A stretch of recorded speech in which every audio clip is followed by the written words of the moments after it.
Hola chicos, espero estén bien. Para el día de hoy tenemos preparado el tema consentimiento informado. Para comenzar, les tengo un caso clínico. La idea con esto es que al final de esta discusión cada uno eh, piense qué acción tomaría. Robert tiene 17 años y sufre fibrosis quística severa. Se acogió de antemano al derecho a una muerte digna y con el permiso de sus padres solicita no ser intubado. Ya fue intubado por paramédicos durante un episodio de dificultad respiratoria en casa. Está despierto y escribe, retiren el tubo del respirador. ¿De dónde viene el término de consentimiento informado? Listo. Como hemos sabido, pues la violación a los derechos de los pacientes ha existido desde hace mucho tiempo, pero me quiero remitir la época nazi, ya que a partir de los experimentos que se realizaron con los prisioneros de los campos de concentración, se crean códigos y declaraciones que son vigentes actualmente.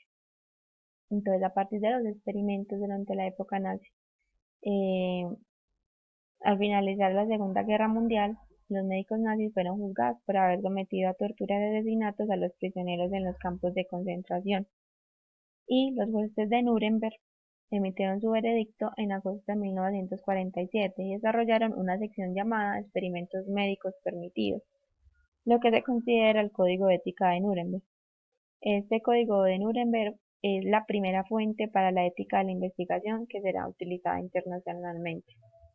El Código de Nuremberg consta de 10 puntos que describen los elementos necesarios para concluir ensayos clínicos en humanos. El primero y el más largo de los principios establece que el consentimiento voluntario del sujeto humano es absolutamente esencial.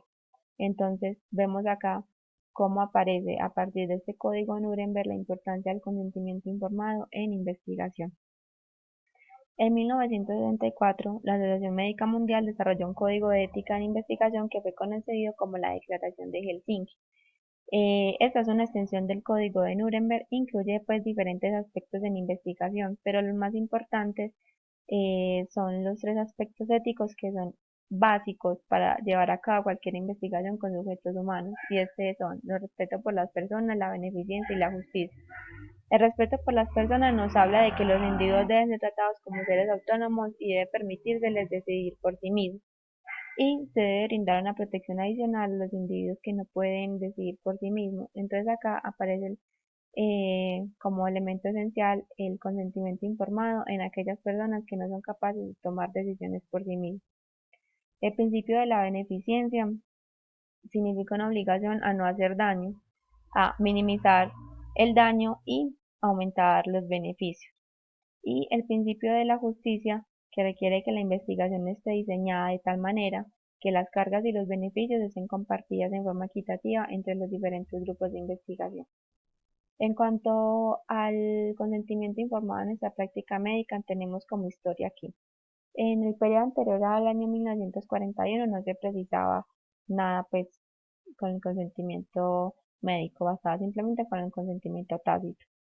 Entre el periodo de 1941 y 1957 hubo un caso en el que se procedió a la extirpación de un tumor previa manifestación de un paciente de que no quería ser operado. Entonces, a partir de esta sentencia, de este caso, se podía considerar delito y negligencia al no poseer el consentimiento y más aún ir en contra de la voluntad del paciente.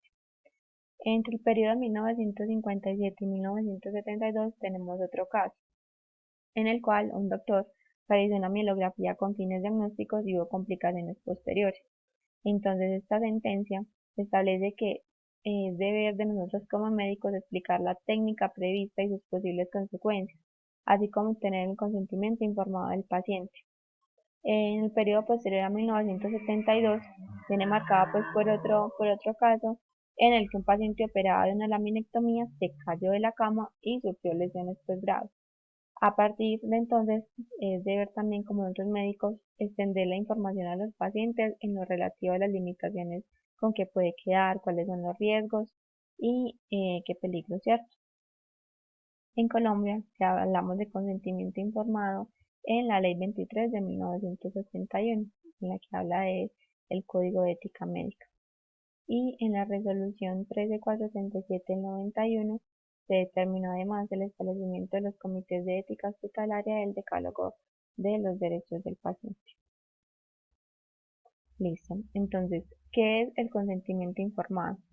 Es la aceptación de una intervención médica por un paciente en forma libre, voluntaria, consciente, después de que el médico le haya informado la naturaleza de las intervenciones con sus riesgos y beneficios, así como las alternativas posibles y con sus posibles riesgos y beneficios. Eh, el consentimiento informado consta de dos partes fundamentales, que es la información y la parte del consentimiento. La información es que los pacientes tienen derecho a conocer toda la información disponible sobre cualquier intervención que se les haga en cuanto al ámbito de salud. La información que como regla general se proporcionará verbalmente dejando constancia en la historia clínica. Comprende como mínimo la finalidad y la naturaleza de cada intervención, cuáles son sus riesgos y cuáles son sus consecuencias. Se le comunicará pues obviamente al paciente de forma que sea comprensible para él y adecuada a sus necesidades y que le ayude a tomar decisiones eh, por su propia voluntad. Y la parte del consentimiento, que por lo general el consentimiento es verbal, pero se prestará por escrito en cuáles casos, en el caso que el paciente vaya a hacer ya una intervención quirúrgica, procedimientos diagnósticos y terapéuticos que sean invasores y pues en general la aplicación de cualquier procedimiento que supone un riesgo o inconvenientes y que pueden repercutir de manera negativa sobre la salud del paciente. Para que un paciente sea considerado que puede firmar un consentimiento informado, tiene que reunir ciertas condiciones. La primera de ellas es disponer de una información suficiente, es decir, que haya una descripción de la intervención que se le va a ofrecer y los objetivos que estamos persiguiendo con ella, cuáles son los riesgos más significativos de la intervención, cuáles son los beneficios que estamos esperando, cuáles son las alternativas si es que las hay, cuál es el curso espontáneo que tendría la enfermedad del paciente y las consecuencias de dejarlo sin un tratamiento y cuáles son las opiniones y recomendaciones del médico. Eso es una información suficiente al momento de darle una explicación al paciente. Como segunda condición es comprender la información adecuadamente, o sea que no solo es necesario que la información sea suficiente en cantidad, sino también se hace que esta información sea adecuada a la capacidad de comprensión del paciente. Tercero es que el paciente se encuentre libre para decidir de acuerdo a sus propios valores, es decir, que el paciente este consentimiento lo haga de manera voluntaria y que esté libre de influencias indebidas. Y como cuarto es que el paciente sea competente para tomar una decisión. ¿Y qué es ser competente para tomar decisiones? Entonces, un paciente solo podrá ejercer el consentimiento informado cuando sea reconocido como competente. Competente en sí es un término jurídico y significa reconocimiento legal de las aptitudes psicológicas para tomar determinadas decisiones. Es importante saber cuando estemos ante un paciente que no puede tomar decisiones por sí mismo, es saber si la limitación del paciente es transitoria o es permanente. ¿Por qué? Porque entonces hablamos de persona incapaz, el que no tiene una aquí una hora capacidad de pues sí, para tomar una decisión y como consecuencia de ella pierde transitoriamente su capacidad de derecho. Por ejemplo, un paciente en delirium tremens o un paciente con anestesia general. Y hablamos de una persona incapacitada, el que no tiene de forma permanente capacidad de derecho legal, porque un juez ha emitido una sentencia de incapacitación por padecer una alteración mental que disminuye su juicio. Por ejemplo, un paciente en estado vegetativo o un paciente con un gran deterioro o una demencia avanzada. Entonces, ¿qué hacemos en los casos de que un paciente sea catalogado como incapaz o incapacitado o en el caso de pacientes menores de 18 años, pacientes menores de edad?